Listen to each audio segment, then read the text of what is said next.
Zdravo dragi moji, dobrodošli na kanal. U današnjem videu pokazat ću vam recept za ćufte u savršenom sosu, toliko mekane i ukusne da jedva čekam da pogledate ceo recept. Za koji će vam biti potreban 300 g junećeg mesa, može biti i meso neke druge vrste. Dodat ću malu kašikicu vegete, pola kašike soli i posuti malo bibera, a zatim i malo suvog peršuna. U ovu smesu dodat ću jedno cijelo jaje i pola čepa jabukovog sirćeta. Znate da volim da dodajem jabukovo sirće kako bi smesa ostala mekana i to ćete vidjeti u ostatku videa. Sada uzimam 2 okrajka ili pupuške od hleba i izvadit ću ovaj mekani deo iznutra. Dobro ću ga isčupkati pa preliti sa zagrejanim mlekom i sve blago promešati da upije mleko hleb i to će da doprinese da meso ostane i dalje mekano. Dodajem smesu unutra pa ću sve zajedno da izmešam dobro sa mesom i kažem ovo mleko će doprineti također da bude mekano. Dodajem pola kašike prezle i sada ću sve da sjedinim. Smesa za ove naše ćufte treba da ostane ovako dosta mekana i sada samo na jedan tanjir spremite malo prezle. Uzimam jednu veliku kašiku, to mi je mera za količinu i pravim okruglice koje ću ovako da uvaljam u prezlu i to će biti to. Dobila sam ukupno 7 velikih ćufti. Sipajte malo ulja i ja volim da dodam jednu kašikicu margarina ili putera, pa ću to sve da rastopim. Neka vatra bude srednje jaka ili nešto iznad srednje, nemojte da bude jako jaka.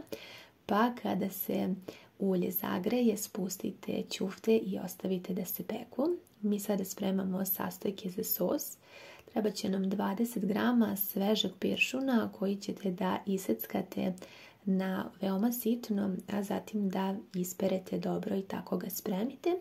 Ovdje imam i koren celera, jednu malu krišku. Uzimam veoma sitno rende pa ću da izrendam. Vi možete po želji manje i više, zavisno kako volite. Sada ćemo da preokrenemo naše ćufte. One se polako i lepo peku da ostanu mekane. Ja ću vam sada pokazati koliko su mekane. Pogledajte. I ova smesa je zaista savršena. Nakon nekakvih 15 minuta preokrenite 2 put i ćufte su gotove. U istom tom ulju ću da ispečem i malo pomfrita, a zatim spremamo sos. Treba će nam 2 kašike margarina ili 50 g putera. Šta imate vi upotrebite. Sačekajte da sada to se rastopi pa dodajte celer, neka vatra bude srednje jaka i mešajte dok celer onako blago ne omekani, nekakvih par minuta, ne treba duže, pa dodajte kašiku brašna, čak nešto i manje od jedne kašike brašna i sve sad to zajedno promešajte, neka vatra ostane srednje jaka. Ostavite da se malo uprži brašno minut, 2, pa zatim prelijte sa 300 ml mleka i 200 ml vode. Uzmite mutilicu i neprekidno mešajte. Sada možete malo da pojačate vatru iznad srednje i da mešate. Dodajem začine, kašiku soli, malo bibera i sve ću da promešam. Jako brzo će se ovaj naš sos ugustiti kada ovako postane gust. Otprilike 500 ml tečnosti je po meni sasvim dosta da dobijete jako fin krema sos. Sada dodajte peršun i sve zajedno promešajte. Kada se ova smesa sa peršunom počne ovako da vri, promešajte, isključite ringlu i naš sos je spreman i gotov. Odgore možete da pospete malo limunovog soka. Ako nemate, možete i jedan čep sirćeta. I kao što vidite, dobili smo savršen sos. Ćufte sam obavezno držala pokrivene. Sad ću vam pokazati kako su mekane. Pogledajte vi to.